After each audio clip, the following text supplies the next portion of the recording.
abandonment of responsibility, a dereliction of duty, and a blatant disregard of the rules that govern this institution. Because the Senate cannot be made to stop working simply because its presiding officer refuses to lead. Under Rule 14, Section 41, the rules of the Senate President may postpone the holding of the session after consultation with the majority leader and the minority leader. That rule was violated. This is not merely a procedural lapse. It is a direct violation of the rules of the Senate and a serious disrespect for the institution and the Filipino people. Senate President Alan Peter Cayetano should resign, as he has shown that he cannot function as the leader of the Senate anymore. Thank you. That is our joint statement of the SB 11, the minority. That was Sir, Sir, nag-attempt po ba kayo na kontakin si SP? Or kahit sino sa majority? Secretary, yes. so sir, ano expectation tomorrow? Magkakaroon pa ba ng session or wala na? We'll be here because it's our duty. And we appeal to all our colleagues. They should attend session. It is their duty. Binabayaran tayo ng taong bayan para magtrabaho, para mag-legislate. Hindi para mag-absent lamang. At magbulakbol. Sir, nakikita na Session agenda. day na bukas. Pero po tomorrow, last session day na po. Every day, ang Senate gumagastos ng 25 million sa kuryente, sa utilities, sa sweldo, pero walang session nangyari.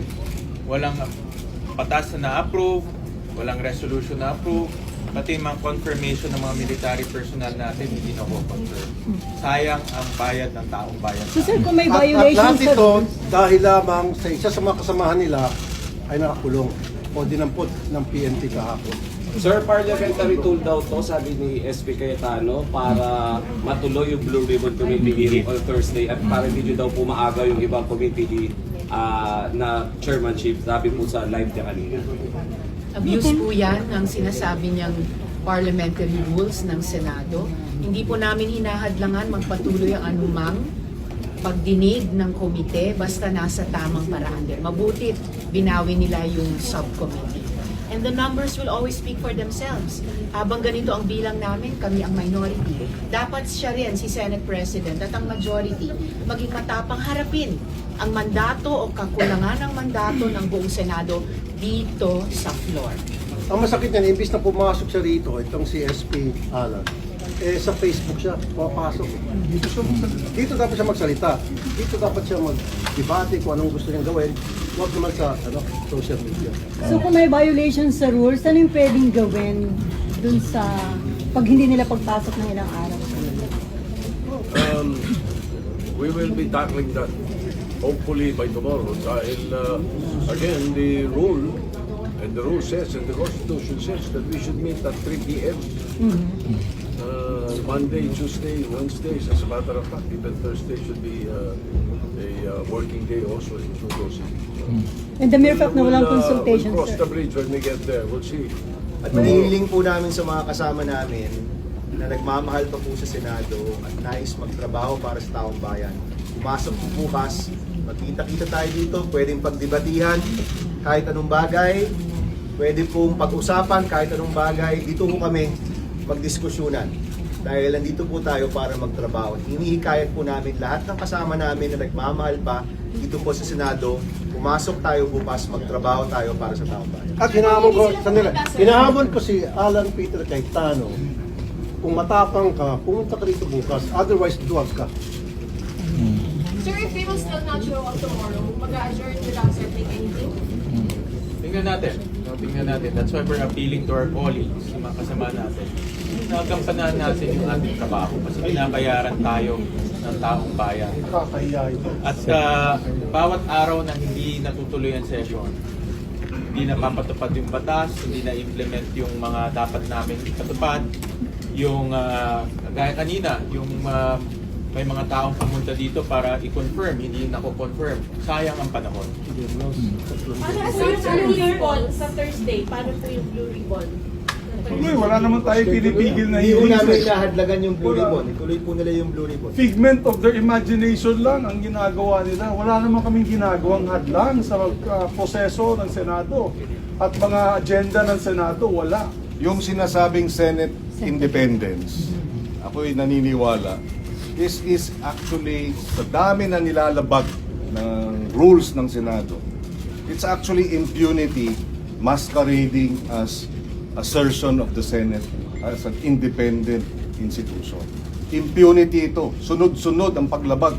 Mula nung May 11, mula nung pagbubuo ng mga komite, mula nung kami nag-walk out dahil nga hindi kinikilala o dinidisregard, binabaliwala ang ating rules. At hanggang ngayon, hanggang kanina, hanggang kahapon, binabaliwala ang ating rules. Hindi ito tama. Kaya kami sa SB 11 ay tutol dito dahil impunity ito, hindi ito Senate independence.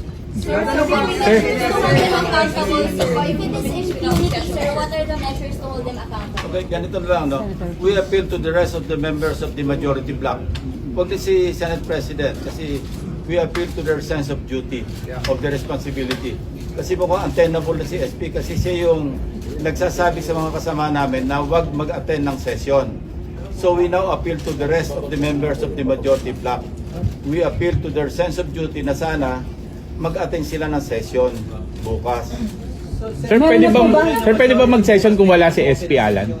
Well, under the rules, pag wala yung SP, pwede mag-preside ang pro temp. Pag wala yung SP and pro temp, pwede mag-preside ang majority leader.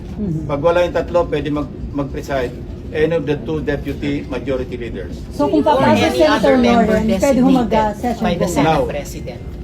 Yeah. Sir, you have information na talagang utos po ni SK Cayetano na wag Yun ang nirelease sa amin ng secretariat. Tsaka nag-live na naman siya sa Facebook kanina para sabihin in effect yun.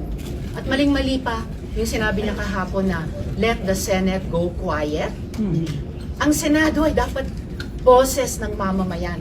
Bakit niya bubusalan? Kung bubusalan niya at hindi niya bibigyang daan yung boses ng Senado alang-alang sa mamamayan, talagang hindi na siya karapat-dapat mamuno dito. Meron na po ba sa mga majority? Ganito, no? At what price? Ang pinoprotektahan lang yung Senate presidency, power, position. Kaya nag-a-appeal kami sa isa bang kasamahan namin sa majority bloc. Ano bang price para sa inyo? Sa tingin namin wala eh. Tingin namin nakikisama lang sila kay Senate President Cayetano. Ako naniniwala, hindi naman lahat sa majority ay mga loko-loko. No? Meron pa rin sa mga mamabait. So I appeal to those members of the majority na meron pang katinuan sa pag-iisip, pumasok naman kayo. Meron na po. Nandito alok po ba kay Sen. Jingo Estrada na umanid kapalit pag basura raw po ng kaso sa kanya? Walang ganun. Figment of their imagination. Yung pakikipag-usap sa isang kasama namin, let's say member ng majority, kinakausap ng minority, o yung minority kinakausap ng majority, normal yun. In any parliament, normal yun. Pero yung para sabihin na Walang pananakot. hindi ka Walang namin pressure. pakukulong. We don't have that power. We have no power over the ombudsman. What happened is the rule of law. What can we do? Sir, are you also appealing to the majority na lumipat sa invite kasi Yes. sa minority? Why not? Sino-sino po ba yan?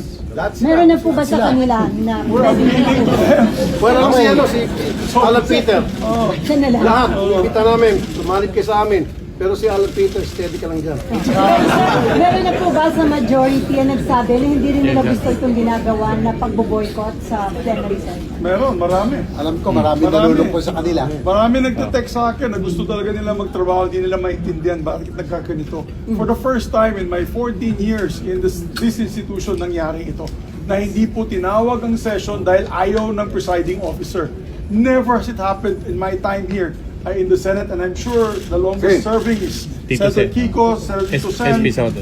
Ay hindi po nangyayari pa yan nangyari dito sa atin. So talagang this is unprecedented, and I think it is really a dereliction of duty and a abandonment of his post as the leader of this institution.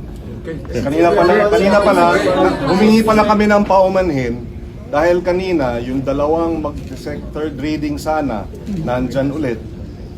And I told them, I apologize to them, I apologize to the Filipino people on behalf of the Senate that this is going the way it is.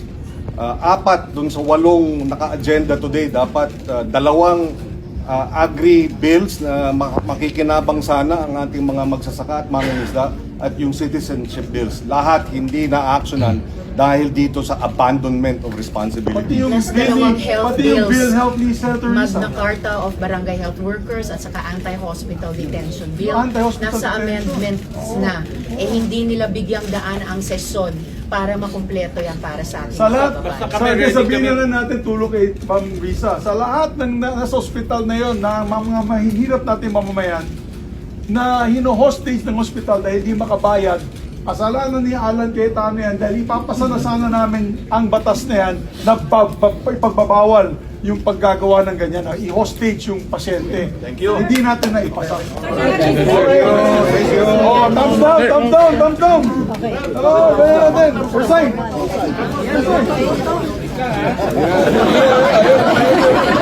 Sir, May cellphone dyan.